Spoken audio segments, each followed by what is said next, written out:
Hello everyone, welcome to Sanjay exclusive channel. তো দেখো, এই সেশনটির মধ্য দিয়ে আলোচনা করা হবে তোমাদের ক্লাস নাইনে যে একটা অঙ্কের চ্যাপ্টার রয়েছে খুবই গুরুত্বপূর্ণ, যেটা সেকেন্ড ইউনিট টেস্টে পরীক্ষার একটা অংশ বিশেষ, লাভ এবং ক্ষতি, যেটা আমরা বলি ইংরেজি প্রফিট অ্যান্ড লস। সেই চ্যাপ্টারটার কিন্তু আমরা এই লেকচারে কনসেপ্ট বুঝবো। কারণ তোমরা সকলেই যারা আমাকে ফলো করো, যারা দেখছো, তারা সকলেই আশা করি জানো কম বেশি যে আমাদের কিন্তু আগে যে কোনো চ্যাপ্টারের কনসেপ্ট বোঝানো হয়, তারপরে সেই অনুশীলনীতে যাওয়া পরের কথা। আমি যে ভিডিওগুলো দিয়েছি ইতিমধ্যে তোমরা হয়তো দেখে থাকবে, বা যদি না দেখো সবাই কিন্তু এই সঞ্জয় এক্সক্লুসিভ চ্যানেলটিকে সাবস্ক্রাইব করো। নতুন নতুন যে কোনো ইনফরমেশান ভিডিও, সে ম্যাথ হোক, তোমাদের বাংলা হোক, ইংরেজি হোক, সমস্ত সাবজেক্ট কিন্তু এই সঞ্জয় এক্সক্লুসিভ চ্যানেলটিতে সময় সময় আপডেট হবে। তোমরা সকলেই নোটিফিকেশান অল করে রেখো, তাহলে সমস্ত ক্লাসগুলি এই সঞ্জয় এক্সক্লুসিভ চ্যানেলে যেগুলোই ছাড়া হবে, যেগুলোই আপলোড হবে, সব কিন্তু তোমরা ইনফরমেশান আগে থেকে পেয়ে যাবে। তোমরা তখন কিন্তু সেগুলো দেখতে পাবে।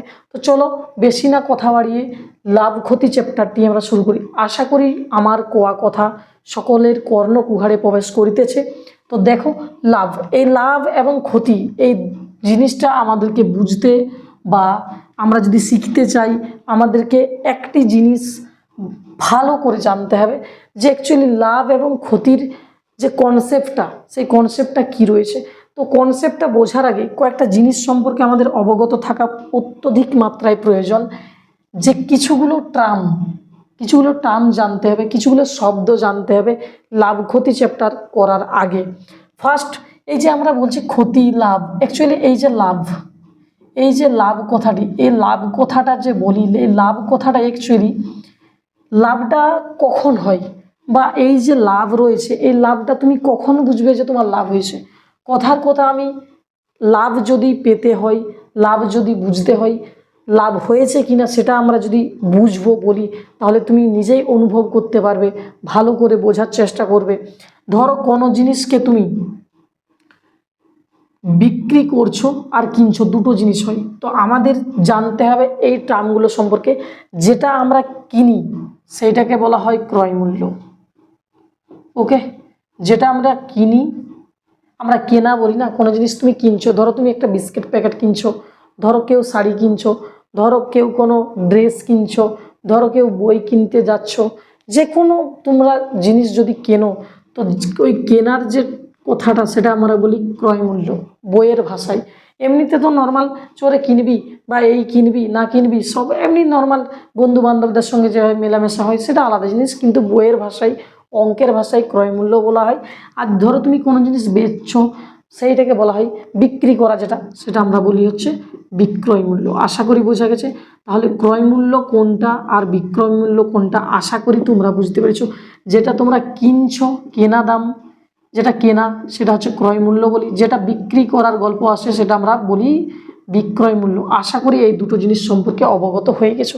এইবার কন্ডিশনটা যে স্যার লাভটা তাহলে কি, দেখো লাভ তুমি তখনই বুঝতে পারবে যখন তোমার, ধরো তুমি একটা জিনিস কিনেছো, ধরো তুমি 5 টাকায়, ধরো তুমি একটা যে কোনো জিনিস, একটা কলম কিনেছো, তুমি কলম কিনেছো 5 টাকা দামে, তুমি কলম কিনেছো 5 টাকা দামে, এবং ধরো তোমার বন্ধু, হয়তো তুমি ভাবছো তোমার বন্ধু, তুমি তার কাছে বিক্রি করবে সেটা, ধরো তুমি বিক্রি করেছো 7 টাকায় বা 8 টাকায় 10 টাকায়, যাই হোক, তাহলে তুমি কিনছো ক টাকায়, ক্রয় মূল্য তোমার 5 টাকা, তুমি বিক্রি করছো মানে তোমার বিক্রয় মূল্য 7 টাকা, তাহলে তুমি বিক্রি করছো 7 টাকায়, কিনেছো 5 টাকায়, তুমি নিজেই বলো তোমার লাভ ক টাকা, 2 টাকা। তুমি বলো কোথা থেকে পেলে, তুমি পেয়েছো বাবু বিক্রয় মূল্য থেকে ক্রয় মূল্য, মানে বিক্রির দামটার থেকে ক্রয় মূল্য অর্থাৎ কেনা দামটা মাইনাস করে। তার মানে তোমাকে এখানে বুঝতে হবে যে ক্রয় মূল্য এবং বিক্রয় মূল্য বলতে আর কিছুই না। ক্রয় মূল্য এবং বিক্রয় মূল্য বলতে তুমি যদি বলো বিক্রয় মূল্য, মানে বিক্রয় মূল্য থেকে ক্রয় মূল্য মাইনাস। তোমাকে এটা সূত্র হিসেবে মুখস্থ করার কোনো দরকার নেই, কন্ডিশন বোঝার চেষ্টা করো। যখন তুমি কিনছো এক দামে, বিকছো এক দামে, যদি তোমার বিক্রয় মূল্যটা বেশি হয় ক্রয় মূল্যের থেকে, তখন তুমি বিক্রয় মূল্য মাইনাস ক্রয় মূল্য অর্থাৎ বিক্রির দাম থেকে কেনা দাম মাইনাস করলেই অর্থাৎ বিয়োগ করলেই তুমি তোমার লাভটা বুঝতে পারবে যে তুমি ক টাকা লাভ করেছো। ওকে, নেক্সট এইবার আমরা যাব ক্ষতিতে। যে স্যার ক্ষতি মানে কি? ক্ষতি মানে দেখো নর্মাল জিনিস ওই ক্রয় মূল্য বিক্রয় মূল্যই গল্পটাই আসছে। ধরো তুমি কোনো জিনিসকে কিনেছো, ধরো ক্রয় করেছো, কিনেছো ক টাকায়? ওই আমি বললাম হয়তো 10 টাকায় কিনেছো, কিন্তু কথার কথা তুমি ওই 10 টাকায় বিক্রি করতে পারলে না কোনো কারণবশত। হয়তো কোনো একটা সবজি বা যে কোনো জিনিস তুমি কিনেছো, ভাবো তুমি যে কোনো জিনিস কিনেছো, বা ধরো তুমি একটা জিনিস কিনেছো, যে কলমের কথা যদি বলি, কলমেই কিনেছিলে, ওটাই কথাই বলি 10 টাকায় কলমটা কিনেছিলে। ধরো তুমি 10-12 দিন ইউজ করলে, তারপর তোমার হয়তো কলমটা আর ভালো লাগছে না, তখন তুমি চাইবে যে এই কলমটা আমি ব্যবহার করব না। তখন তুমি চাইছো যে আমি আমার বন্ধুদের দিয়ে দেবো। ধরো তুমি এবার বিক্রি করছো, বিক্রয়। এইবারে ওই কলমটা তো তোমার বন্ধুকে ওই 10 টাকায় কিনতে চাইবে, অথচ তোমার ভালো লাগে না, তুমি বিক্রি করে দেবে। এবার তোমার বন্ধুর হয়তো কারো একজনের ভালো লেগেছে যে কলমটা আমি নেবো তোমার কাছে, দিবি কি তুই? তা দেবে। তোমার ভালো লাগেনি তুমি দেবে, কিন্তু কলমটা যেহেতু তোমার কাছে পুরনো হয়ে গেছে, তুমি তো তখন চাইবে যে তুমি চাইবে বেশি দামে বিক্রি করতে, কিন্তু বন্ধু তো তোমার নেবে না, অথচ তুমি চাইছো ওটা আমি আর ব্যবহার না করি। তো অবশ্যই তখন 10 টাকার বদল ধরো তুমি 8 টাকা, 7 টাকা বা যে কোনো, যাই হোক, ক্রয় মূল্যের থেকে যখন বিক্রয় মূল্যটা তোমার কম হবে, তখন তোমার কি হবে? তুমি জানবে যে তোমার ক্ষতি হয়ে গেছে। ক টাকা ক্ষতি হয়েছে? তোমার যদি কথার কথা 8 টাকার কথাই যদি বলি, 8 টাকার যদি তুমি বিক্রি করো, 10 টাকায় কিনে 8 টাকায় বিক্রি করেছো, তুমি নিজেই বুঝতে পারছো আমার 2 টাকা ক্ষতি হয়ে গেছে। বা 7 টাকায় যদি বিক্রি করতে, তাহলে তুমি বুঝতে পারতে যে আমার 3 টাকা ক্ষতি হয়ে গেছে। তাহলে তুমি কি থেকে বুঝতে পারলে যে আমার 2 টাকা বা 3 টাকা ক্ষতি হয়েছে? ভালো করে লক্ষ্য করলে তুমি বুঝতে পারবে। দেখো তুমি কি করেছো, তুমি করেছো ক্রয় মূল্য থেকে বিক্রয় মূল্য মাইনাস। তাহলে যখন তুমি ক্রয় মূল্য থেকে বিক্রয় মূল্যটা বিয়োগ করবে, তখন তোমার কাছে হাজির হবে আমাদের যে তুমি ক্ষতি হচ্ছে, তোমার কন্ডিশন যখন আসবে ক্ষতির, তখন তুমি বুঝতে পারবে যে আমার ক্রয় মূল্যটা হয়তো বেশি ছিল, আমি সেই পরিমাণ অর্থ দিয়ে বিক্রয় মূল্য আনতে পারিনি বা বিক্রি করতে পারিনি। আশা করি লাভ এবং ক্ষতির দুটো জিনিস ক্লিয়ার। যদি না ক্লিয়ার থাকে, একবার ভিডিওটি আবার পেছনে টেনে ঘুরে দেখে নাও, আর স্ক্রিনশট নিয়ে নেবে যেগুলো প্রয়োজন। এরপরে যখন আমার সবগুলো লেখা হয়ে যাবে, স্ক্রিনশট নিতে পারো। ওকে, নেক্সট আমি যদি বলি লাভ হলো ক্ষতি হলো, এই দুটোই জিনিসই শেষ নয়। লাভ ক্ষতি চ্যাপ্টারটার নাম লাভ ক্ষতি হলেও দুটো জিনিস জানলে কিন্তু কাজ হবে না। এরপর আমাদের জানতে হবে কি ধার্য মূল্য। এই যে টার্মগুলো বলছি, এই যে শব্দগুলো বলছি, সেগুলো কিন্তু ভালো করে নোট ডাউন করো, নইলে কিন্তু মাথায় কিচ্ছু ঢুকবে না। ধার্য মূল্য কোনটা? দেখো, ধার্য মূল্য সেটাই, তোমরা যে কোনো জিনিস তোমরা কিনেছো দোকান থেকে, তুমি বিস্কিট প্যাকেট বলো, তুমি কোনো শাড়ি বলো, ধরো তুমি কোনো বই কিনতে গেছো, বা যে কোনো তোমার প্রয়োজনীয় দ্রব্য সামগ্রী যাই থাকুক না কেন, তুমি কিনতে গেছো যে কোনো দ্রব্য, তুমি বই খাতা, ঠিক আছে, যে কোনো জিনিস তুমি কিনতে গেছো, তো দেখবে, ধরো আমি একটা বিস্কিট প্যাকেটের কথা বলছি, সেই বিস্কিট প্যাকেটের কথা যদি বলি, বা ধরো মেয়েদের ক্ষেত্রে নেল পালিশ বা যে কোনো জিনিস, তাদের সাজুগুজুর যে জিনিসগুলো হয়, সাজ সরঞ্জাম যেগুলো হয়, ধরো কথার কথা আমি বললাম একটা বইয়ের কথাই যদি বলি, সেখানে দেখবে একটা পিন রেট থাকে, নেল পালিশও থাকে, বিস্কিট প্যাকেটে থাকো, যে কোনো জিনিসে, ধরো তোমার এটা একটা বই বা যে কোনো জিনিস তোমার প্রয়োজনীয় তুমি কিনবে, দেখবে লেখা থাকে MRP। এটাকে বলা হয় ফুল ফর্ম মার্ক প্রাইস বলা হয়, ইংলিশে মার্ক প্রাইস, যেটা আমাদের ধার্য মূল্য। ওইখানে MRP লেখা থাকে যে কোনো জিনিস, ধরো নেল পালিশ কিনবে, যে কোনো জিনিসে তোমার লেখা থাকে 10 টাকা, 15 টাকা, 20 টাকা, যাই হোক, সেই বস্তুটা অনুসারে তোমার একটা দাম নির্ধারিত করে। তো ওই নির্ধারিত যে দামটা, ফিজটা, সেটাই হচ্ছে তোমার ধার্য মূল্য। কথাটা আশা করি বুঝতে পেরেছো। যেটা বলছি ধার্য মূল্য, ধরো তোমার কাছে দেওয়া আছে পিন রেট, অ্যাকচুয়ালি আমরা যেটা বলি পিন রেট, যেটা আমরা বলি গোদা বাংলায় পিন রেট, ঠিক আছে, সেটাই আমাদের ধার্য মূল্য, যেটা আমরা বলি MRP, সেটাই তোমার কাছে পিন রেট। এটাও জানতে হবে, কারণ তোমাকে ধরো দোকানদার বা দোকানি যাই খুশি বলে না কেন, তোমাকে যে ছাড়টা দেয় সেটা কিন্তু ধার্য মূল্য উপরেই দেয়।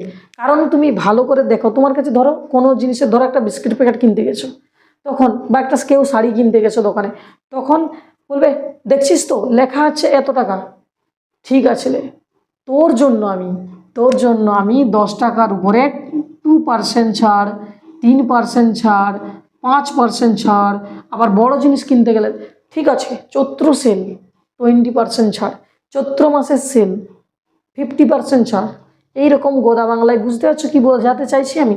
চৈত্র সেল চলছে, এত পার্সেন্ট ডিসকাউন্টে চলছে, ওগুলো সব ওই যে ডিসকাউন্ট হয় না, ওই ডিসকাউন্ট হোক যাই হোক না কেন পুরোটা কিন্তু এই এমআরপির উপরেই ছাড়টা দেওয়া হয়।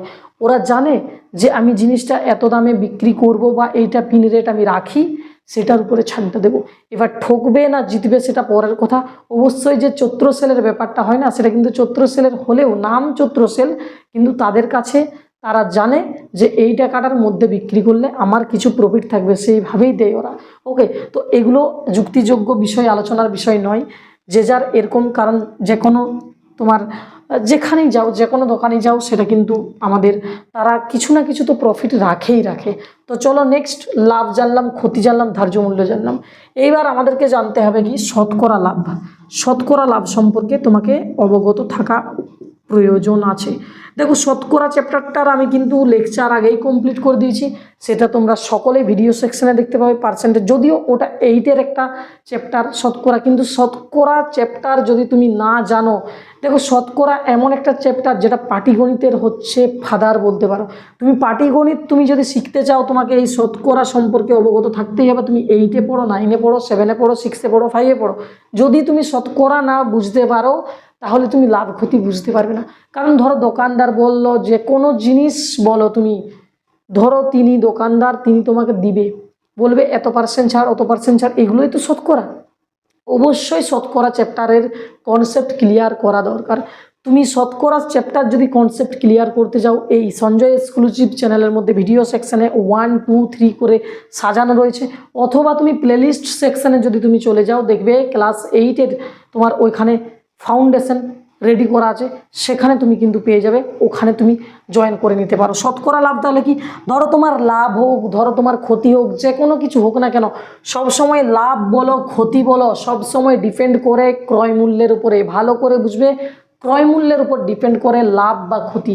কারণ কি, তুমি যদি ধরো তোমার লাভ হয়েছে, তোমার ক্ষতি হয়েছে, ধরো কথার কথা বললাম লাভ, যেহেতু শতকরা লাভ আলোচনা করছি, আমি লাভের কথাই বলছি। ধরো তোমার লাভ হয়েছে, তুমি বুঝবে কি করে? তুমি তখনই বুঝবে যখন তোমার ক্রয় মূল্যের থেকে বিক্রয় মূল্যটা বেশি। আমি যেমন বোঝালাম, ধরো তুমি 5 টাকায় কিনেছো, বিক্রি করেছো 7 টাকায়, তাহলে তুমি কিনেছিলে 7 টাকায়, এটা তোমার কেনা, এটা তোমার বিক্রি করা, তাহলে কিনেছো এই 5 টাকায়, যদি না তুমি কিনতে 7 টাকায় তুমি বিক্রি করতে পারতে না, তাহলে তোমার যদি লাভ হয়, তাহলে সেই লাভটা ডিপেন্ড অন ক্রয় মূল্য, কস্ট প্রাইস যাকে আমরা বলি। তাহলে ওই 5 টাকার উপরেই তোমার ডিপেন্ড করছে যে তুমি লাভ হয়েছে না ক্ষতি হয়েছে। মানে সবসময় ক্ষতি হোক লাভ হোক, তুমি ডিপেন্ড করে কিন্তু তোমার ওই ক্রয় মূল্যের উপরে। তুমি বুঝবে যে তোমার লাভ হয়েছে বা ক্ষতি হয়েছে, ক্রয় মূল্য না জানা থাকলে তুমি বুঝতেই পারবে না।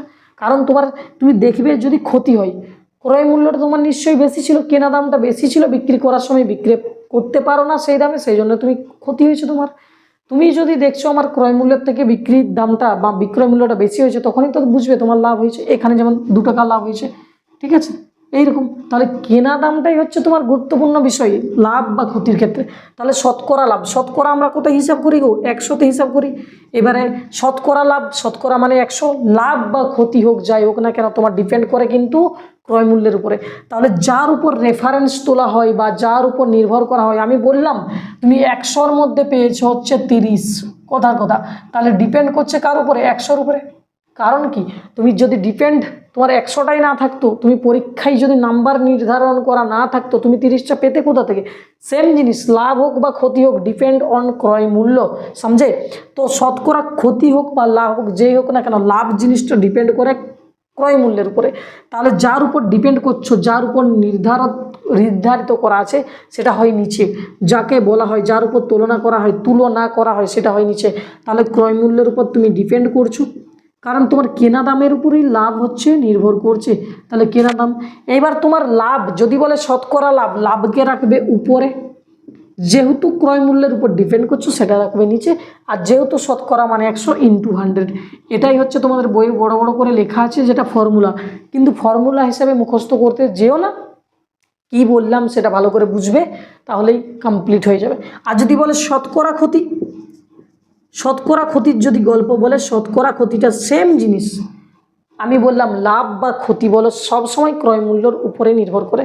তাহলে যদি বলে শতকরা ক্ষতি বের করতে তুমি ক্ষতি করবে, কার উপর নির্ভর করে আছে, কার উপর তুলনা করা আছে? তুমি ক্ষতি হলেও লাভ হলেও তোমাকে ওই ক্রয় মূল্যের উপরেই বিচার করতে হবে। তোমার কেনা দামের চেয়ে যদি বিক্রির দাম বেশি না হয়ে থাকে তখনই তো ক্ষতি হয় না। তাহলে ক্ষতি বাই ক্রয় মূল্য ইন্টু 100 মানেই তোমার কাছে ধরা দেবে শতকরা ক্ষতি। समझे? তাহলে আমাদের এই সব শব্দগুলো অবশ্যই মাথায় রাখতে হবে, নইলে কিন্তু লাভ ক্ষতিতে কোনো কিছু করতে পারবে না। 1 নম্বর লাভ, 2 নম্বর ক্ষতি, 3 নম্বর ধার্য মূল্য যেটা পিন রেট বা এমআরপি বলি, 4 নম্বর হচ্ছে শতকরা লাভ, 5 নম্বর হচ্ছে শতকরা ক্ষতি। এই জিনিসগুলো সম্পর্কে অবগত থাকা দরকার। এরপর আমরা কিন্তু অবশ্যই নেক্সট ক্লাসে একদম অনুশীলনী ধরে আমরা শতকরা লাভ, ক্ষতি, ধার্য মূল্য, লাভ ক্ষতি যা কিছু আছে এই ক্ষতি লাভ ক্ষতি চ্যাপ্টার থেকে কিন্তু আমরা অঙ্ক করা শুরু করব অনুশীলনী ধরে। তো চলো দেখা হচ্ছে নেক্সট আলোচনায়। অবশ্যই যদি ভালো লাগে সেশনটা শেয়ার করবে বন্ধু বান্ধবদের মধ্যে, আর অবশ্যই লাইক করতে ভুলো না। কমেন্ট করে জানাও তোমাদের অঙ্কের মধ্যে সমস্যাগুলি কি কি। আশা করি আমি বোঝাতে পেরেছি, যেটুকু বুঝিয়েছি সেটুকু তোমরা অবশ্যই কমেন্ট বক্সে জানাবে যে স্যার আমি বুঝতে পেরেছি। তাহলে আমি বুঝতে পারবো যে আমার যে বোঝানো সেখান থেকে তোমরা কিছু না কিছু জ্ঞান লাভ করতে পেরেছো। তো চলো দেখা হচ্ছে নেক্সট কোনো একটা আলোচনায়। ততক্ষণ পর্যন্ত টাটা, বাই বাই।